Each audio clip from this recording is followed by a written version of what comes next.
Guys, welcome into my top 20 week number 12 predictions here for college football. Guys, I want to stress to everyone, the weather is going to be a major factor this week, and I'm going to give a video tomorrow and do a full breakdown on the games that are going to be impacted with a detailed forecast. It's going to be super in-depth, but I just want to say that going into it. And there we go with the first prediction. Weather is going to have a huge impact. The Buffalo game, that over-under, I recently did look at it. It was around 44.5. The Iowa State game, possibly wind chills, very, very low. Texas Tech is going to be completely stifled. So we're dealing with significant weather situations around the country. But I will say the one thing, the Pac-12 is going to be beautiful. I believe every team that's at home, it's going to be pretty ideal weather. So if you're looking at betting patterns, I would say a lot of the Pac-12 games are probably going to go over. Everyone else, including the SEC, because they're still dealing with cold weather, I would probably say lean towards the under. And that brings me to a lot of low-scoring games. So the middle of the country is dealing with a very big dip in the jet stream. I used to be a weather person, a meteorologist, whatever you want to call it. So I know how this works and stuff like that. You know, the major storm we're getting in Buffalo, they keep saying, oh, it's going to impact the Browns-Bills game. They're wrong. Guys, if you actually look at the forecast, this is snow and bands of lake effect snow off, Lake Erie, and it's coming on Friday and Saturday. So that Buffalo-Akron game is going to get annihilated. I hope that game takes place.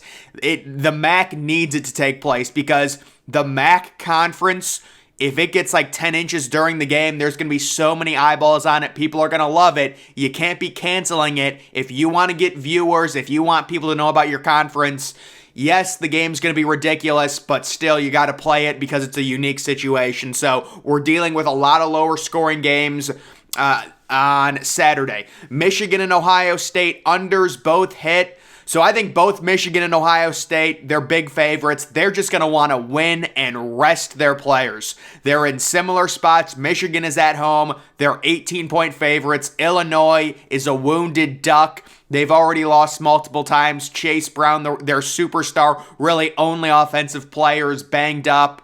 This feels like Michigan wins like 30-7 or something. They're just going to want to get up early, rest Blake Corum in the second half. He got a ton of carries last week. I think he doesn't get more than 20 this week. And then Donovan Edwards dealing with that nagging injury. And then Ohio State, you're going to look at C.J. Stroud getting his 4 touchdown passes in the first half. With the Buckeyes, they have huge injury concerns. Trevion Henderson, I would be shocked if they tried playing him this week unless he actually was 100%. If he's 100%, you can play him, but when you read the tea leaves, it looks like he's dealing with a nagging injury, so I'm guessing they're going to rest Trevion Henderson. Mayan Williams has 0 chance of playing, so it is going to be Dallin Hayden, the true freshman running back, and these games, I think Ohio State and Michigan are not going to care. They're going to want to get up early, just run the clock out. That's what Michigan normally likes to do anyways, and Ohio State, I think, will do it as well.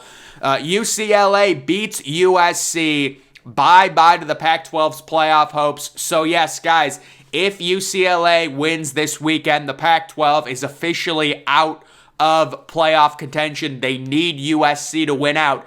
In the event that USC does win out, they would be in the playoffs because they would have so many good wins.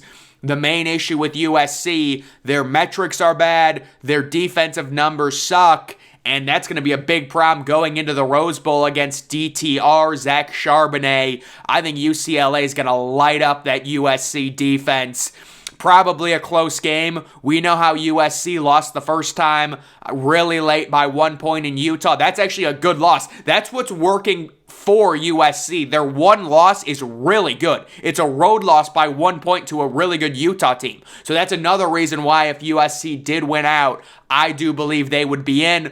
If TCU wins out, it really comes down to a one-loss USC versus a one-loss Tennessee, in my opinion. And then we would have to compare the resumes and stuff like that.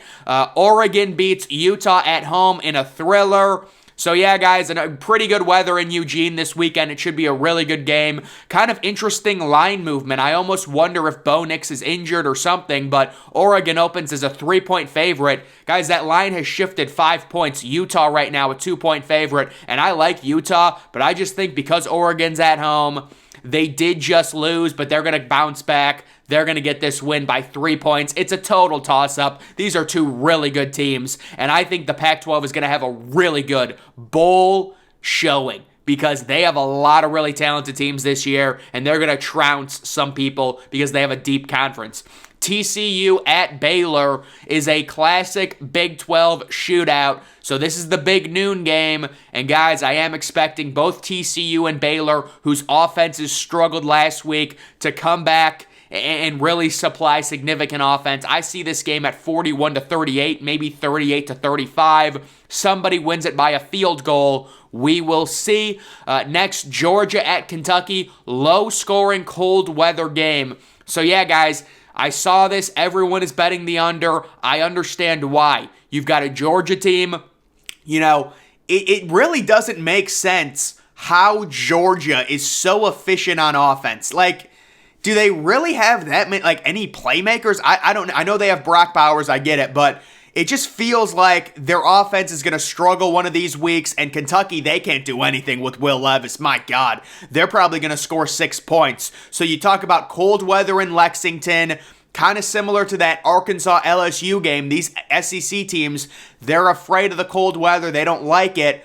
I think we get a lower scoring game, maybe a Georgia win. I think this is like crazy, like 30-6, maybe 24-6. Like, this is one of those games where it's like 10-0 in the third quarter, in my opinion. Wake Forest hammers Syracuse.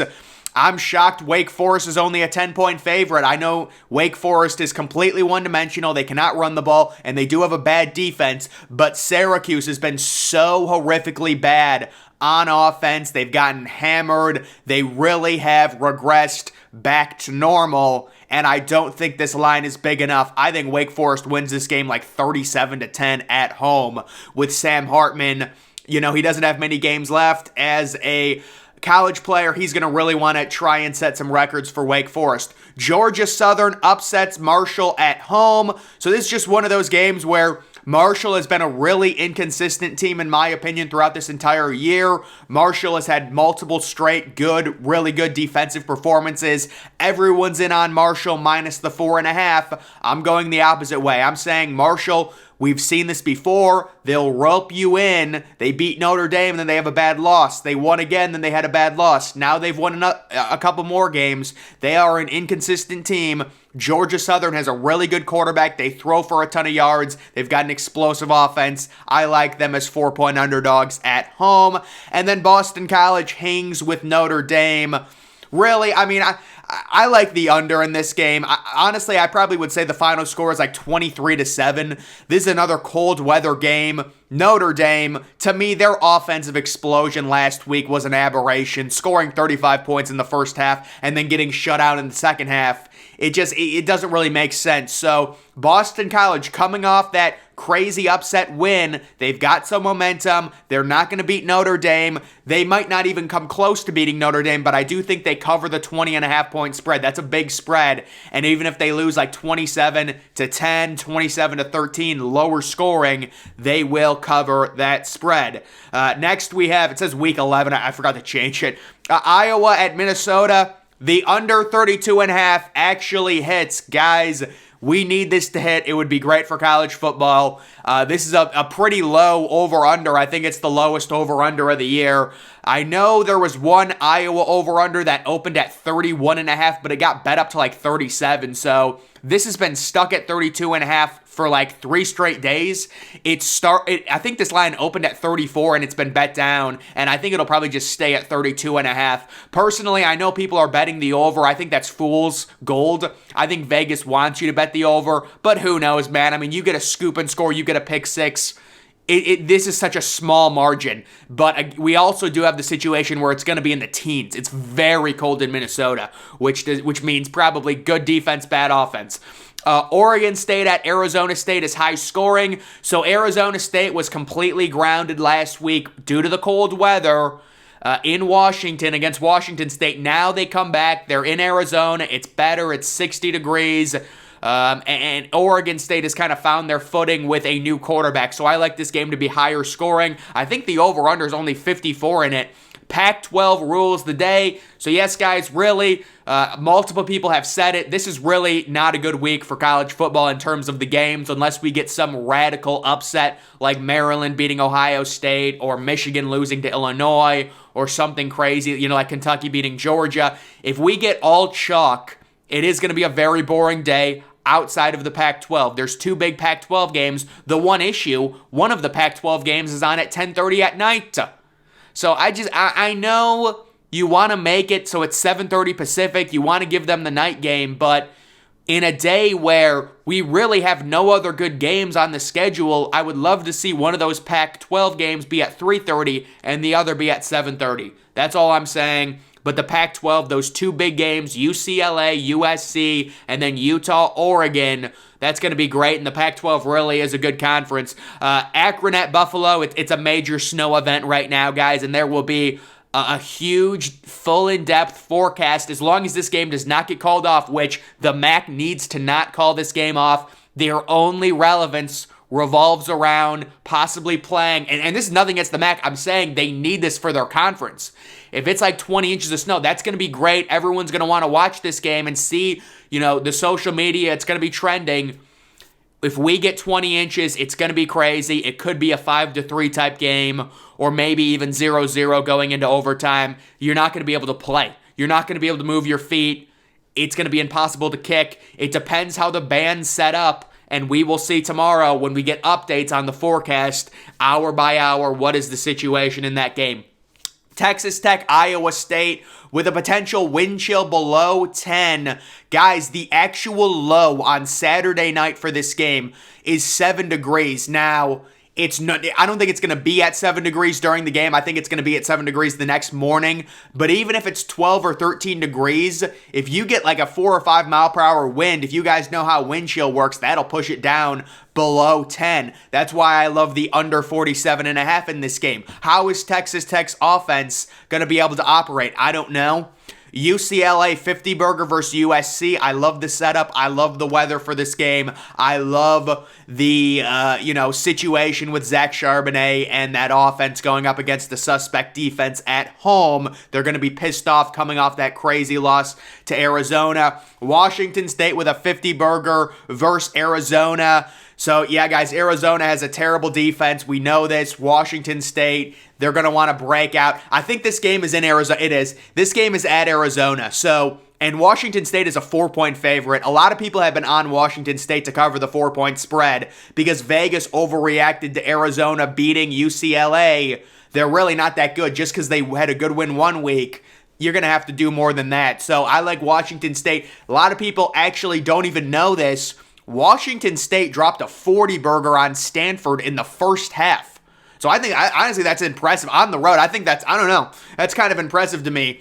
TCU loses close to Baylor. And guys, how about all of the questions that would be created if TCU lost to Baylor? What if TCU comes back and wins the Big 12 championship with one loss? Would they possibly still be considered for the playoff? What would their resume be like at that point? What if USC loses? They get knocked out. If USC and TCU both lose, I think you can pretty much say Tennessee is in at that point because Tennessee, all Tennessee needs, Tennessee is going to have it easier than either Ohio State or Michigan because Tennessee faces no one these next 2 weeks, and all they would need is TCU and USC to lose.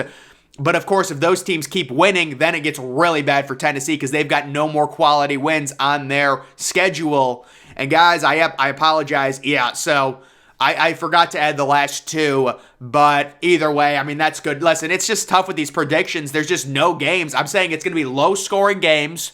We're getting a massive jet stream that's coming down.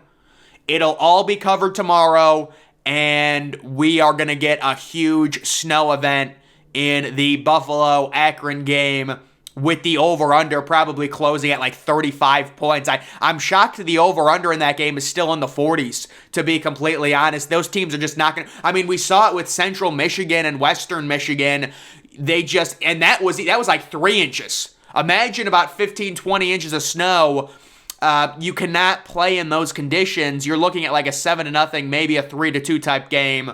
So those would be my Week 12 college football predictions. Make sure you follow me on Twitter. Link to that's always in the description. I'm, of course, the Depressed Ginger. Thank you for watching.